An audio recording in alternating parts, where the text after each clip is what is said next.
Yes, children, we are continuing with the principles of insurance. We have done the 3 principles. कौन कौन से 3 principles हम कर चुके हैं? Utmost good faith, insurable interest and indemnity. Now the 4th principle is doctrine of causa proxima. According to this principle, when the loss is a result of 2 or more causes, the proximate cause, that is the most direct, the most dominant and the most effective cause of loss should be taken into consideration. The insurance company is not liable to pay for remote cause. ये जो हमारा principal है ये उन cases में applicable होता है जहाँ पर लॉस जो होता है वो एक से ज़्यादा रीजंस की वजह से होता है. लाइक फॉर एग्जांपल फायर, आग लग गई, लॉस तो हो गया फायर की वजह से. लेकिन फायर कैसे लगी? Now there are more than 2 reasons. Fire का एक रीज़न ये हो सकता है कि शॉर्ट सर्किट हो गया, इलेक्ट्रिक सर्किट शॉर्ट हो गया. दूसरा ये रीज़न हो सकता है कि जब समर्स में टेम्परेचर 45-50 डिग्रीज होता है तो automatically because of heat in the atmosphere अपने आप कई चीज़ें ऐसी होती हैं कि जलना शुरू कर देती हैं गर्मी से, तो उसको हम बोलते हैं because of high temperature there was fire in the goods. तो ये 2 रीज़न हो गए. तो ऐसे केस में जो एकदम effective, most dominant and the most direct cause होगा उसी को हम कॉज ऑफ लॉस मानेंगे. और the insurance company is not liable to pay for the remote cause. जो मेन कॉज होगा उसी को हम रीज़न फॉर लॉस मान के हम कंपनसेशन ले सकते हैं. उसके अलावा जितने भी कॉजेज होंगे उनको इंश्योरेंस कंपनी कंसिडर नहीं करेगी. Again I am telling you, ये जो डॉक्ट्रिन ऑफ कॉजा प्रॉक्सिमा है ये सभी कॉन्ट्रैक्ट्स में एप्लीकेबल नहीं होती है. ये सिर्फ वहाँ पर ये प्रोविज़न यूज़ किया जाता है जहाँ पर जो लॉस है वो एक से ज़्यादा रीजंस की वजह से हो रहा है. जहाँ पर एक ही रीज़न की वजह से लॉस हो रहा है वहाँ पर ये डॉक्ट्रिन यूज़ होएगी ही नहीं, वहाँ पे हमें इसको यूज़ करने की ज़रूरत नहीं पड़ेगी. तो डॉक्ट्रिन ऑफ कॉजा प्रॉक्सिमा क्या बोलता है कि जब लॉस एक से ज़्यादा रीजंस की वजह से होता है तो जो मोस्ट प्रॉक्सिमेट कॉज है, मोस्ट डायरेक्ट कॉज है, most dominant and effective cause है, that should be taken into consideration. And the insurance company is not liable to pay for any remote cause. See there is an example also to explain it. Like ऊपर वाला ही example है, as in the above example, fire is accepted as the proximate cause of loss. जैसे ऊपर वाला जो example था, क्या एग्जांपल था? जिसमें आपकी गुड्स 4 लाख रुपीज़ की आपने इंश्योरेंस कराया था and there was a fire in the goods.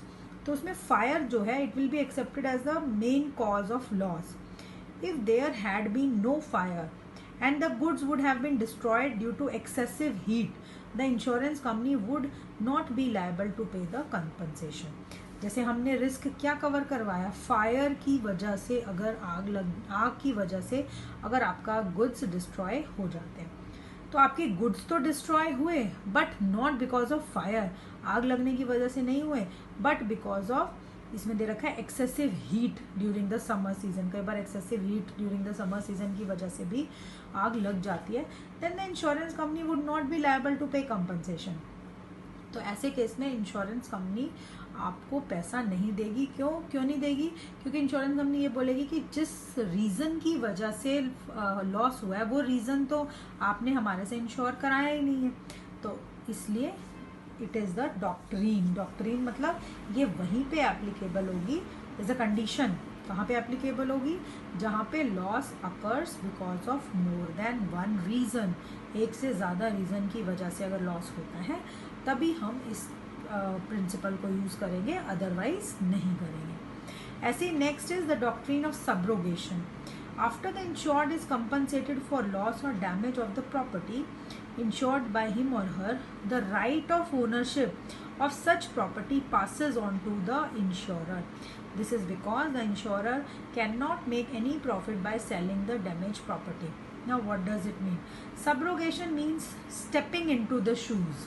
Subrogate करना मतलब कि जो फॉर एग्जांपल मान लीजिए मैंने कोई इंश्योरेंस पॉलिसी ली, गाड़ी का एक्सीडेंट था, वॉटेवर, मेरे को क्लेम मिल गया, मैंने गाड़ी का क्लेम ले लिया और पुरानी गाड़ी मतलब डिस्कार्ड करनी थी. तो जो पुरानी गाड़ी की ओनरशिप है after the claim has been settled तो वो पुरानी गाड़ी की ओनरशिप किसके पास चली जाएगी? इंश्योरेंस कंपनी के पास। कब चली जाएगी? Once the claim has been settled, जब तक क्लेम सेटल हो जाता है उसके बाद जो आपकी डैमेज प्रॉपर्टी है उस पर किसका कंट्रोल आ जाएगा? इंश्योरेंस कंपनी का। तो it is called as stepping into the shoes, कि जो पहले आपके राइट्स थे अब वो राइट्स किसके पास चले गए? इंश्योरेंस कंपनी के पास। कब चले जाएंगे? जब इंश्योरेंस कंपनी आपको क्लेम पे कर देगी, क्योंकि इंश्योरेंस कंपनी क्या बोलेगी कि हमने तो आपका क्लेम पे कर दिया, अब जो भी आपकी गाड़ी का चाहे वो कबाड़ है, डिस्कार्ड करना है, कुछ भी करना है, उस पर किसका राइट है? इंश्योरेंस कंपनी का। ऐसा क्यों करती है insurance company? Why? Because insurance जो हमारा एक मेथड है, that is the method is to make good your loss. सिर्फ आपको लॉस आपका पूरा करना है, आपको कोई एक्स्ट्रा प्रॉफिट हम कमाने के लिए नहीं दे सकते। तो इंश्योरेंस कंपनी ये सोचती है कि मान लीजिए आपकी जो गाड़ी का लॉस हुआ वो तो इंश्योरेंस कंपनी ने ठीक कर दिया, तो इसका मतलब अब आपका कोई भी लॉस नहीं है। और जो गाड़ी पुरानी डैमेज प्रॉपर्टी है या गाड़ी है उसका अब आप क्या करोगे? आप उसको क्या करोगे? डिस्कार्ड करोगे, किसी को सेकेंड हैंड में बेच दोगे, कबाड़ी को दे दोगे।